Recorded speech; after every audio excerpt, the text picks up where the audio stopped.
Alright, so we got 6 minutes left in our boil time. I went ahead and I added the hops in the sequence that it asked me to. Right now what we're going to do is we're going to get ready to get an ice bath going to chill our wort. The instructions say to chill it to 80 degrees or below. So what I used to do is I used to fill my bathtub full of cold water and ice, which is totally fine. Takes a little bit longer, it takes about an hour to chill your wort. The best thing to do though is you want to cool your wort as fast as possible to avoid there being any type of contaminations with your brew. So what I did is at one point is I just went to a local hardware store.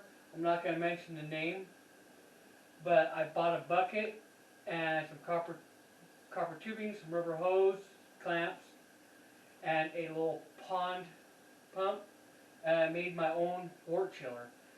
It definitely is not pretty. It works, and it was cheaper than if you were to buy your own wort chiller and a pump and all that.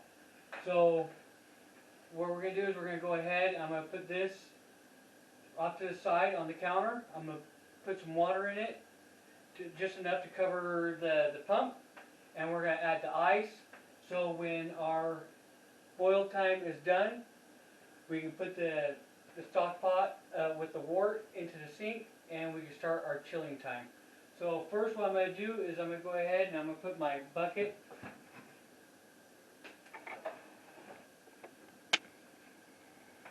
here off to the side.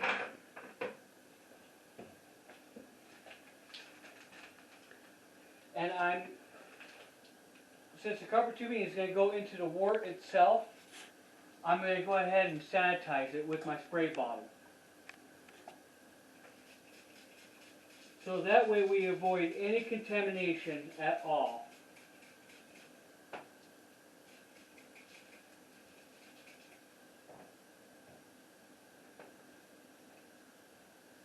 I'll sanitize the sink real quick.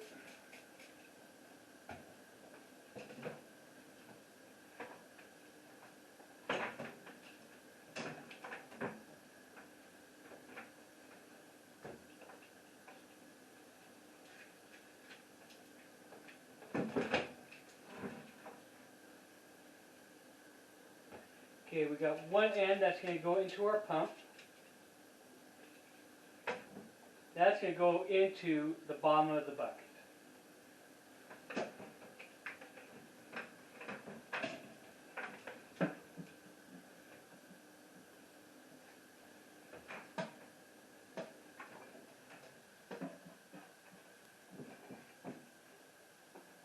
So other than the copper tubing, none of this is going to be going into the wort itself, so you don't have to worry about chilling it, or you don't have to worry about sanitizing the chilling tubes.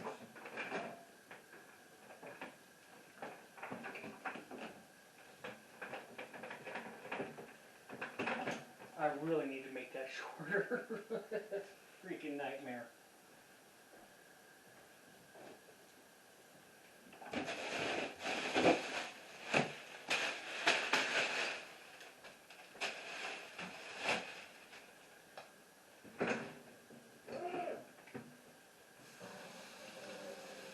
Like I said, we're just going to put in enough water to cover the pump.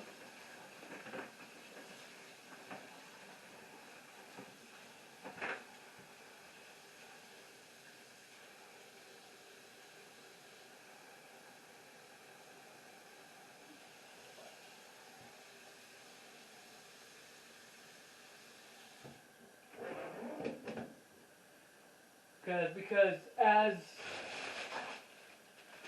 we're chilling the wort, the warm water is going to be coming back through, and it's going to be melting ice, and it's going to create more water. So go ahead and add some of our ice.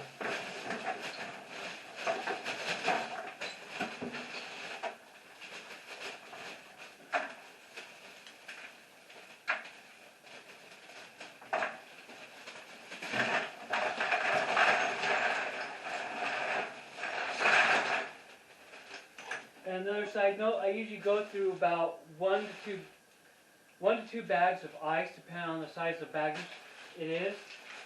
So, yeah, if you buy like,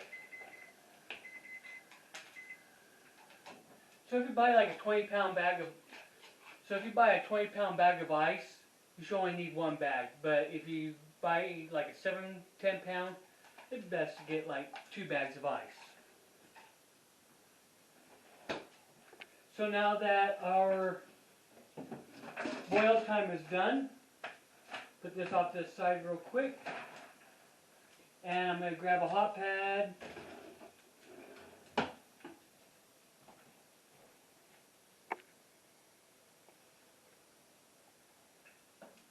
We're taking our stock pot and we're going to put it in the sink.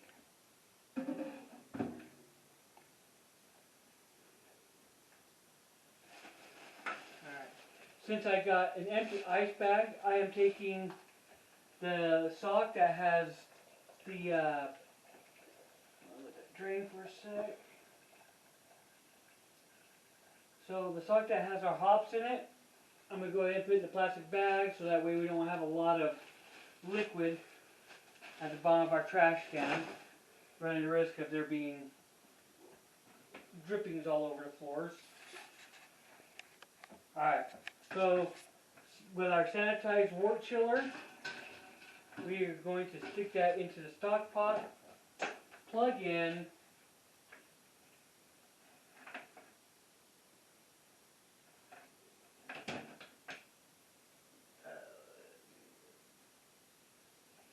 I'm going to go ahead and actually unplug my coffee pot. Plug in our pump, and then I don't know if you can see, but the water is already flowing through the tube, and you'll might be able to see a little bit of frost form up on the copper tube, but that's only going to last for just a little while, and you can actually hear the ice starting to melt as the